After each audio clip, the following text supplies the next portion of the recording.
안녕하십니까. 저는 동아일보 편집국 부국장을 맡고 있는 이정은이라고 합니다. 그리고 여기는 안녕하십니까. 저는 동아일보 정치부장 문병기입니다. 네, 한국 시간으로 오늘 새벽 도널드 트럼프 대통령의 제47대 대통령 취임식이 있었습니다. 저희가 마침 또 워싱턴 특파원으로 근무한 경력이 있는 기자들입니다. 제 후임으로 여기 문 부장이 또 3년을 근무하고 작년 말까지 미국 대선 현장 취재를 막 마치고 올해 초 귀국한, 그래서 여러분께 굉장히 생생한 정보들을 또 전해드릴 수 있는 그런 기자입니다. 그래서 저희가 오늘 약간 긴급하게 이런 자리를 마련했고요. 앞으로 그 트럼프의 귀환과 함께 미국이 어떻게 굴러갈지, 어떤 모습으로 펼쳐질지, 그리고 한미 관계는 어떻게 풀려갈지, 이런 거에 대해서 오늘 한번 좀 얘기를 나눠보도록 하겠습니다. 자, 문 부장 오늘 새벽에 취임식 보셨어요? 예, 아침에 일어나서 유튜브로. 네, 일단 느낌이 어떠셨어요?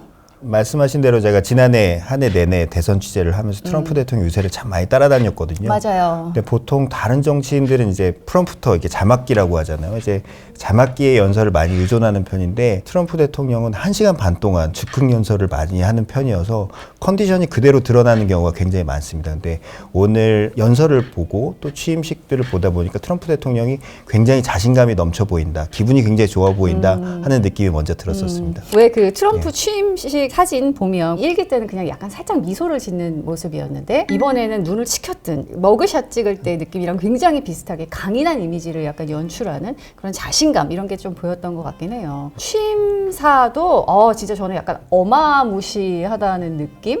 네. 그러니까 굉장히 강하고 세고 진짜 간단치 않겠구나라고 이렇게 살 떨리는 느낌 같은 게 있었던 그런 순간이 아니었나 싶습니다. 근데 일단 우리가 장소부터 한번 짚어볼게요. 원래는 내셔널 몰이라고 워싱턴 앞에서 뭐 거의 180만이 모였다는 얘기도 들은 적이 있는데 이번에는 굉장히 좁게 규모를 축소했잖아요. 말씀하신 대로 원래 미국 대통령 취임식은 4년마다 한 번씩 벌어지는, 또는 8년마다 한 번씩 벌어지는 사실 그쵸. 미국의 최대의 정치 행사 중에 하나잖아요. 그래서 이번에도 25만 개 이상의 티켓을 배포를 했다고 하는데요. 25만 장. 네, 그렇죠. 근데 날씨가 문제였습니다. 오늘 제가 확인해 보니까 영하 10도까지 내려갔더라고요. 북극 한파 우리도 경험한 적이 있는데 맞습니다. 미국도 있더라고요. 예, 맞습니다. 40년 만에 야외 행사를 대신해서 국회의사당 내부의 로툰다 홀이라는 이제 중앙홀에서 취임식을 진행하게 된 것 같습니다. 실제로 로톤다 홀에 보니까 굉장히 소수만 들어갔더라고요. 그 트럼프 대통령의 가족들, 그리고 주요 그 대법관 인사들, 행정부 의회에서도 굉장히 핵심만 700명 정도 속닥하게 들어간 것 같았는데 좀 조촐해 보이지 않을까 싶기도 했는데 공간의 특징 때문에 박수 소리도 굉장히 크게 들리고 뭐 그러는 것 같기는 했어요.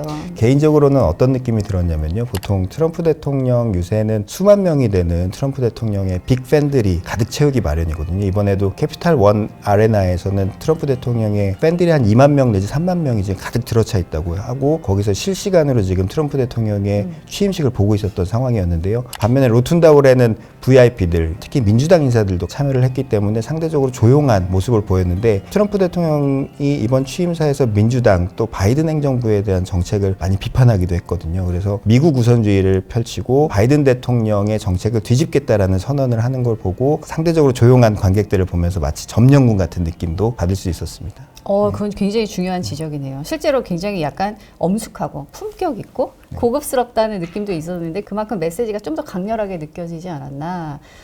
그런 느낌도 저는 받았어요. 참석자 얘기 해볼까요? 가장 눈에 띄는 참석자들은 해외 정상들 아니었나 싶어요. 원래 미국 대통령 취임식은 엄청난 국내 행사고 50개 주의 그렇죠. 주요 인사들이 모이는 자기들의 어떤 시끌벅적 요란한 행사여서 해외 정상은 사실 가는 자리가 아니라고 알고 있는데 이번에 몇 명이 초대를 받았더라고요. 엄밀하게 말하면 다른 대통령의 취임식에 사절로 온다는 건 사실 상대국 입장에서는 조금 자존심이 상할 수도 있는 일이 아닐까 싶은데, 미국이 초강대국이고 또 특히 트럼프 대통령의 미국 우선주의를 펴다 보니까 이렇게라도 트럼프 대통령을 보고 싶어하는 해외 정상들이 굉장히 많은 것 같습니다. 이번에 초청받은 해외 정상들이 굉이 많았는데요. 조르자 멜로니, 이탈리아 총리, 극우 총리로 알려져 있죠. 이민 문제에 대해서 굉장히 강경한 태도를 취했다는 점에서 우파 정치인이라고 분명히 분리를 할 수 있을 것 같고요. 하비에르 밀레이, 밀레이 대통령 유명하죠. 그렇죠. 남미의 트럼프라고 불리지 않습니까? 맞습니다. 본인이 대선 유세를 하는 과정에서도 정치 슬로건으로 Make Argentina Great Again, 그러니까 맞습니다. 마가를 이제 변형한 거죠. 그래서 트럼프 대통령도 유세 과정에서 밀레이를 유럽의 트럼프라고 불리는 빅토르 오르반과 함께 굉장히 오르반 자주 총리도 언급했었습니다. 초대받았죠. 맞습니다. 네, 개인적인 사정으로 오지는 못했다고 해요. 예, 맞습니다.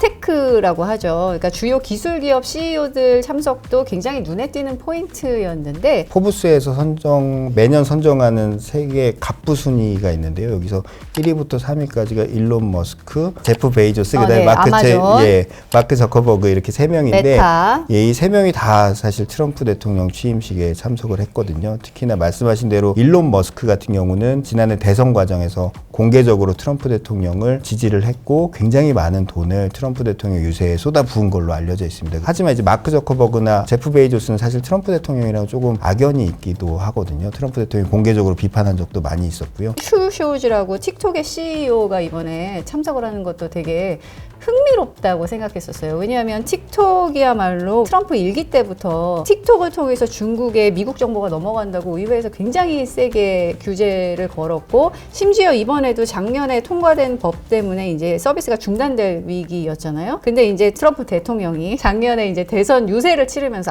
틱톡이 없이는 젊은 유권자들을 끌어들일 수 없겠다 이러면서 정책이 급선회하고 이번에도 이거를 바꾸겠다고 하면서 CEO까지 참석하는 이런 흐름을 보이는 것이 정책적 변화의 흐름에서도 사람의 어떤 존재가 보여주는 게 아닐까, 그런 생각도 했죠. 트럼프 대통령이 표현의 자유를 유지하겠다, 표현의 자유를 보호하겠다라고 강조를 해왔기 때문에 그런 측면에서 이런 정책적인 변화가 있지 않았나 싶기도 합니다. 네. 자, 그럼 이제 본격적으로 취임사 내용을 한번 보겠습니다. 29분 정도 했나요?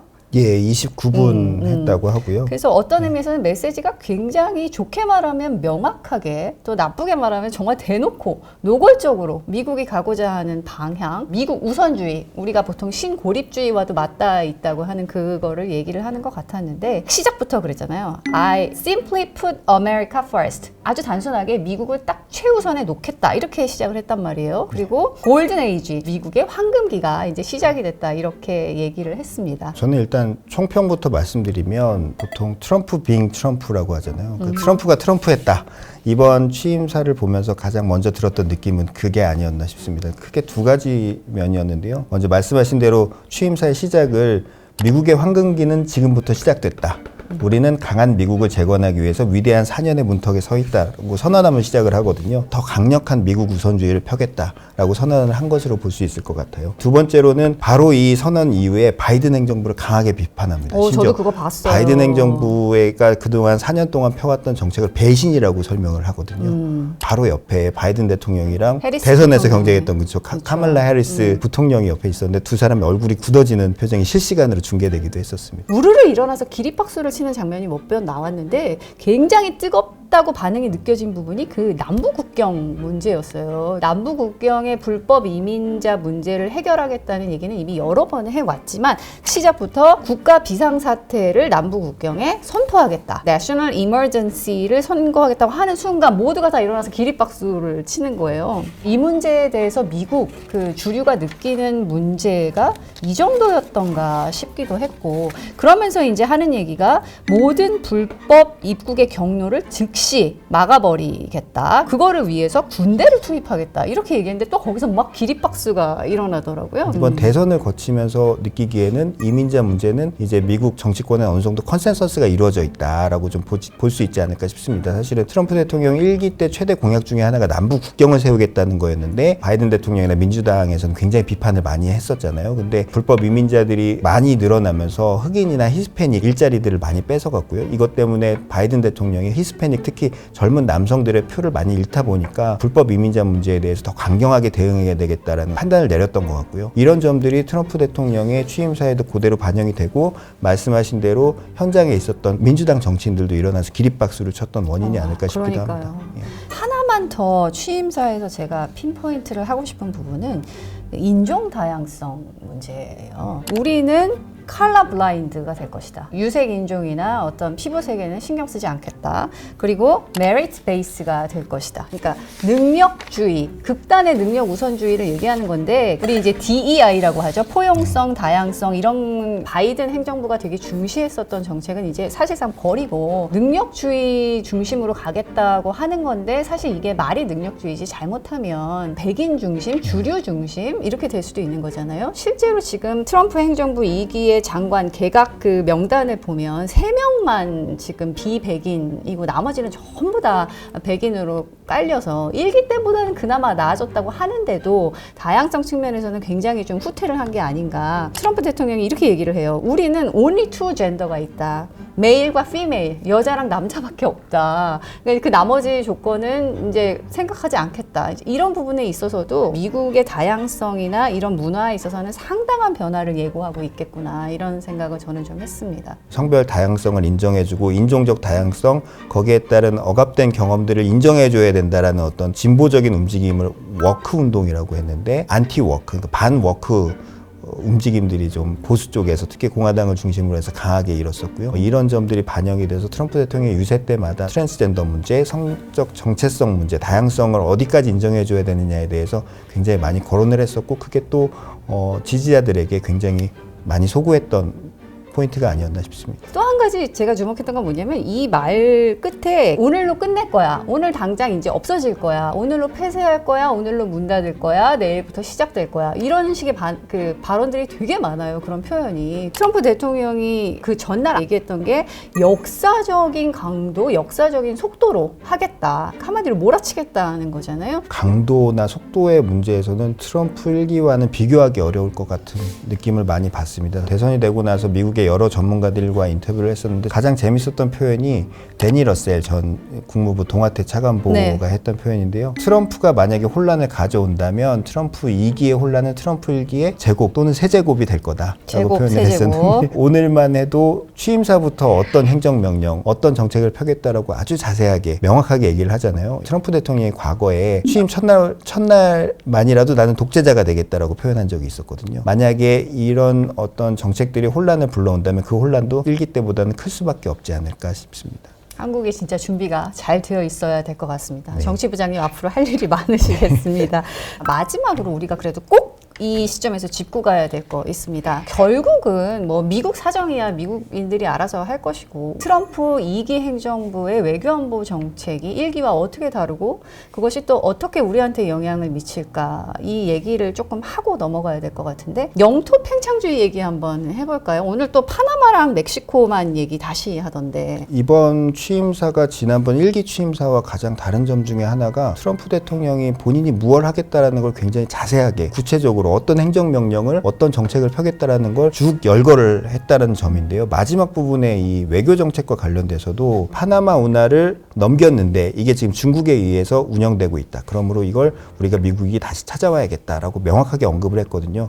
사실은 원래 트럼프 대통령이 당선이 되면 외국의 다른 국가들이 가장 우려했던 게 고립주의가 좀 확산될 수 있다라는 걸 제일 걱정을 했었는데요. 미국이 직접 어떤 이해관계가 걸려있지 않은 일에는 더 이상 개입하지 않는다. 그것이 미국의 이익을 지키는 일이다. 이런 어떤 정치적인 철학을 담고 있는 외교 정책인데 오히려 트럼프 대통령은 지금 미국의 이익이 직접 걸려있는 분야에 대해서는 영토라든가 이권이라든가 특히 심지어 동맹국의 이권이라도 침입한다라는 이제 평가를 받을 수 있을 정도로 공격적인 정책을 펴는 것으로 바뀌고 있어서 뉴욕타임즈 같은 외신들에서는 이걸 트럼프식 팽창주의라고 평가를 하고 있기도 한 것 같습니다. 그런 공격이 만약에 한국을 향하게 되면 어쩔까 제가 생각을 해본 적이 있는데 정말 무시무시할 것 같다는 생각. 결국은 그게 또 대중 정책이랑도 경제적으로는 많이 엮여 있을 것 같아요. 어떻게 전망하세요?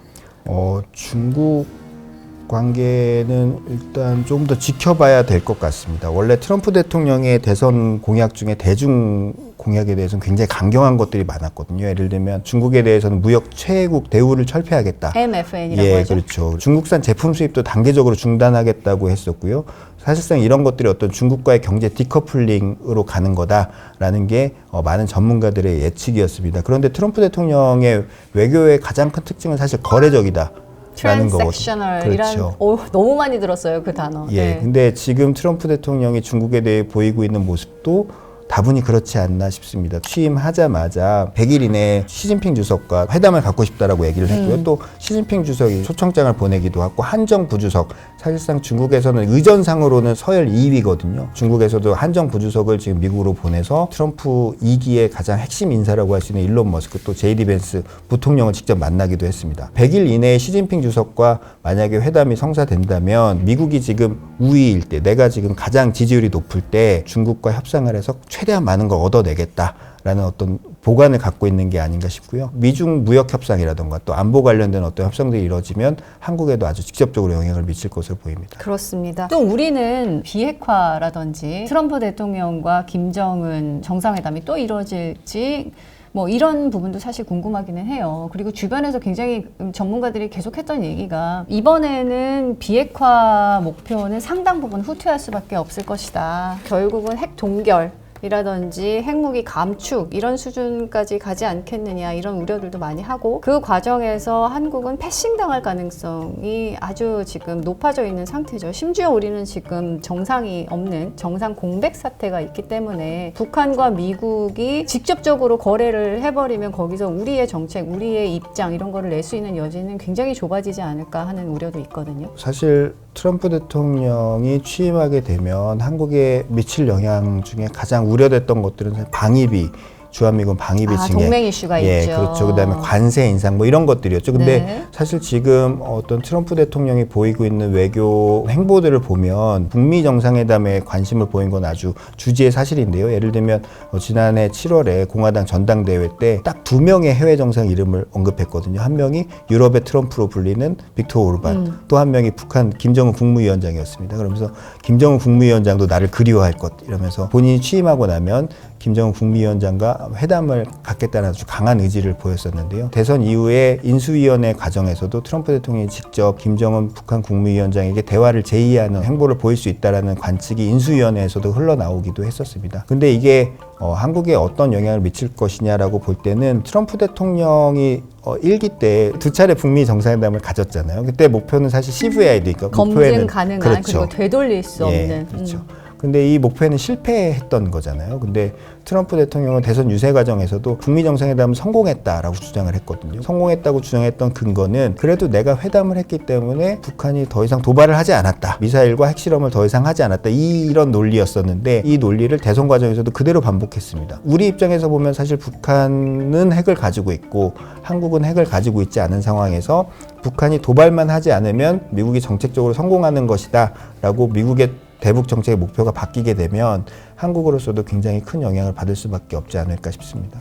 챙겨봐야 될 게 정말 많네요. 아까도 얘기했지만 방위비 분담금 지금 100억 달러 내야 될 거라고 얘기하는 것도 있고 9배를 올려달라라고 지금 이제, 내고 있는 거에 그 환율까지 감안하면 거의 9배, 10배라 어떤 식으로 펼쳐질지 그리고 이른바 보편 관세라고 해서 10에서 20% 전 세계 모든 나라에 다 기본적으로 매기겠다라고 하는 것도 있고 반도체 보조금 IRA라고 하죠. Inflation Reduction Act 인플레이션 감축법상의 어떤 전기차 보조금 문제 이런 것들 우리가 다 하나하나 살펴봐야 되지 않을까 싶은데 굉장히 예의주시하면서 따라가면서 그때그때 다시 한번 설명을 또 해드려야 되는 부분이 아닌가 싶습니다. 네, 여기까지 해서 트럼프 취임식 주요한 쟁점 그리고 내용과 방향 알아보았습니다. 도움이 되셨는지 모르겠습니다. 저희가 여기서 다 풀지 못한 것은 저희의 칼럼과 기사와 다른 컨텐츠를 통해서 여러분께 충분히 설명드릴 수 있도록 하겠습니다.